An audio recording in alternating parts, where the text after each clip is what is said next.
유치원과 어린이집을 하나로 합쳐서 교육과 돌봄 이 두 가지 서비스의 질을 모두 끌어올리겠다. 이른바 유보통합은 이 교육계 30년 난제로도 꼽힙니다. 지난 정부에서도 국정과제로 추진이 됐지만 현장이 체감할 만한 변화는 더뎠는데요. 이 새 정부에선 어떤 과제부터 풀어야 할지 먼저 영상 보고 오겠습니다.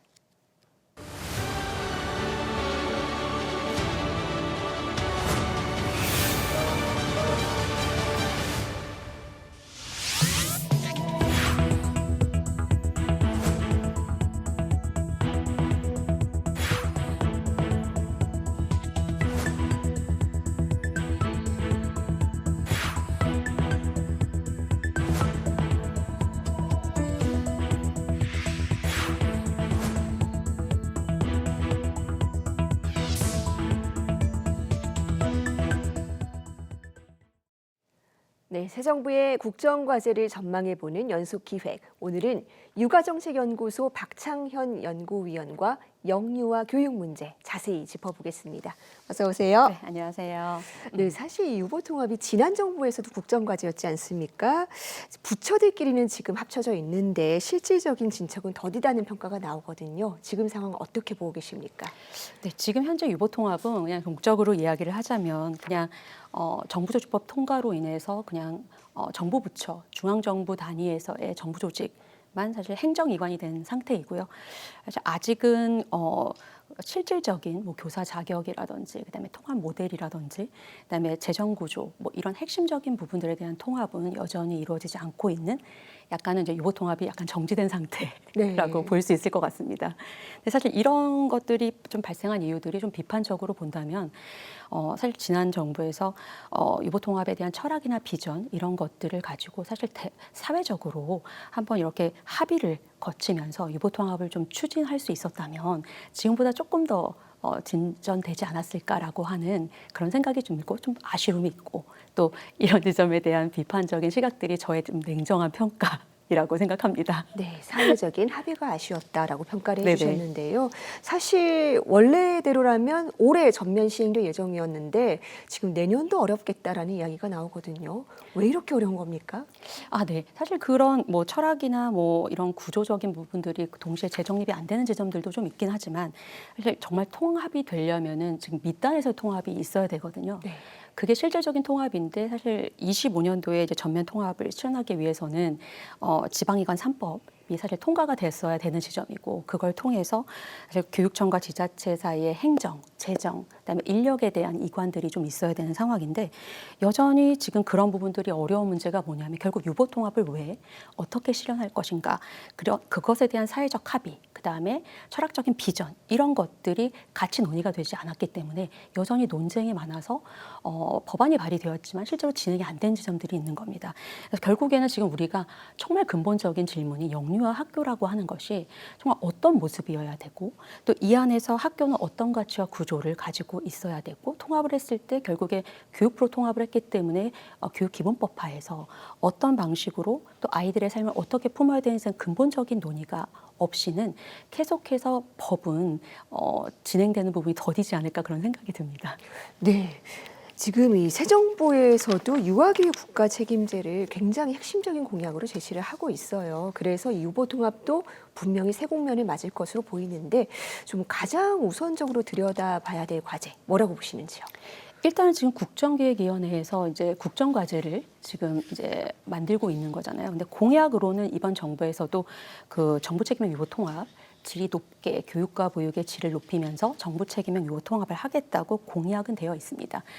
그런데 아직 국정과제가 잘 나와야 되고 그 국정과제 차원에서의 철학과 방향이 제대로 나와야 되는데 우선 공약만 살펴본다면 여전히 교사대 아동 비율을 완화하는 방법이라든지 그다음에 운영 시간 확대 이렇게 좀 양적인 보완 을 중심으로 좀 머무르고 있다. 그래서 이 유보 통합 정책이 유아교육과 보육 이게 공교육 체제에 대한 전반에 대한 걸 담고 있음에도 불구하고 어떻게 재구성할 것인지에 대한 어떤 구조적인 비전은 여전히 조금 부재한 상태에 있기 때문에 사실 국정기획위원회에서 국정과제를 어떻게 내느냐에 따라서 그 밑그림에 따라서 굉장히 달라질 수 있겠다는 생각이 들고요.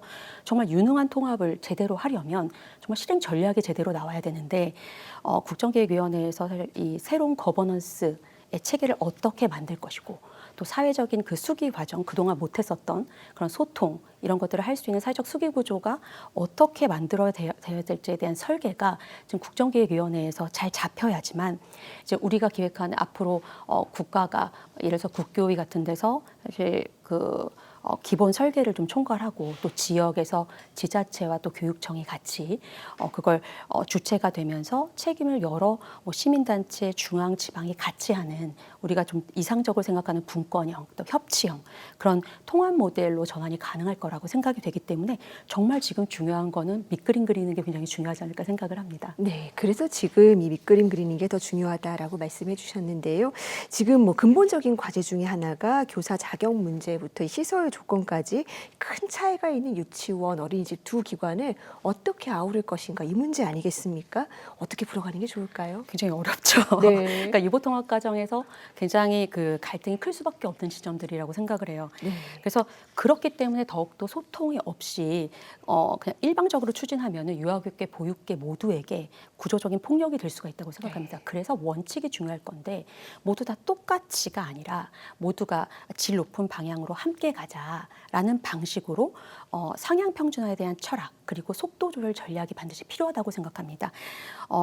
그렇게 돼서 지금 형태는 유치원 어린이집이 각각 다른 역사적인 맥락, 그다음에 법적으로도 행정적으로도 각기 다른 조직으로 성장해 왔었는데요. 지금 정부조직법 통과로 인해서 교육부의 지붕 하에 한 지붕 두 가족 구조로 지금 살짝 앉아 있는 구조이거든요. 근데 이런 상태에서 이제 결국 통합을 하려고 한다면 상대에 대한 이해, 존중, 또 신뢰 형성하는 그런 과정들이 필요할 텐데 사실 그런 것들은 굉장히 점진적으로 이행해야 되지 않을까 생각이 됩니다. 예를 들어서 이제 기관 같은 기관에 대한 통합의 경우에도 앞으로는 합의된 통합기관들이 운영이 된다고 하면 그것도 사실 모든 기관이 하루아침에 똑같아져야 된다는 것이 아니라 모두 함께 질을 같이 높이면서 같이 도달할 수 있는 어떤 과정 중심적인 설계가 좀 필요할 것 같고요. 그리고 이제 교사의 경우에도 마찬가지로 단기간에 할 수가 없기 때문에 좀 다양한 모델이 제시돼야 될 것 같습니다. 네, 모두가 똑같아지기보다는 다양성을 존중하면서 네. 합의해가는 과정이 중요하다라고 말씀해 주셨습니다. 지금 새 정부 기조는 이 출발선의 어떤 평등을 맞추자는 거예요. 국가가 책임지고. 그런데 지금 유치원이나 어린이집, 이 사립기관의 숫자가 네. 많거든요. 공공성을 높이는 과제도 필요할 텐데 어떻게 풀어야 될까요? 네. 사실 준공영제 시스템이 굉장히 좋은데요. 이런 네. 부분들 좀 제가 제안을 하고 있습니다. 네. 그래서 이제 준공영제가 이제 민간이 운영을 지속하고는 있지만 이제 공공성과 국가 책임을 제도적으로 확보할 수 있는 유보통합 정책의 하나 실행 모델 중에 하나인데요. 이제 사실 이게 대만의 공영제가 준공공유아원이라는 제도를 만들어서 대만이 지금 하고 있는데 저는 좀 벤치마킹 해볼 필요가 있다고 생각을 합니다. 그러니까 지금 결국에는 어떤 정책이냐면 지금 우리나라도 하고 있는데 이제 공공형 어린이집 제도를 전체적으로 확대한 정도라고 볼 수 있을 것 같아요. 그래서 대만은 사실 민간 그다음에 이제 사립 유아 기관을 그런 국가의 계약을 통해서 진행을 하면서 공공 계약을 통해서 그 질을 높이고 국가가 그만큼 재정 투자를 하는 부분에 대한 어떤 그 모니터링하는 과정들을 공공성의 관점에서 하고 있고 지금 그걸 통해서 전체 사립기관의 80에서 90%가 준공영형 기관으로 해서 거의 준공영형 시스템으로 흡수되어 있다고 볼 수 있어요. 근데 우리나라 같은 경우에도 지금 유보통합 이후에 이제 국가의 재정 투입이 더 많이 늘어날 것이고 공공 재원이 투입되는 만큼의 그것에 대한 운영에 대한 일정 기준과 또 관리 책임을 명확하게 하는 구조들이 필요할 텐데 이런 부분 좀 벤치마킹 해볼 수 있다면 우리가 이런 제도 설계랑 그다음에 인센티브 구조라든지 이런 것들을 좀 하면서 같이 민간과 공동으로 함께 협치할 수 있는 모델을 만들 수 있으면 유보통합 정책을 하면서 공공성과 다양성을 확보할 수 있다 이렇게 생각합니다. 네. 유보통합 교육계 30년 난제이자 수건 사업으로 꼽힙니다. 외형적인 통합보다는 아이들이 받는 혜택을 중심에 놓고 실질적인 구조 개편으로 이어져야겠습니다. 위원님 시간 관계에서 오늘 말씀 여기까지 들어야 될 것 같습니다. 고맙습니다. 네.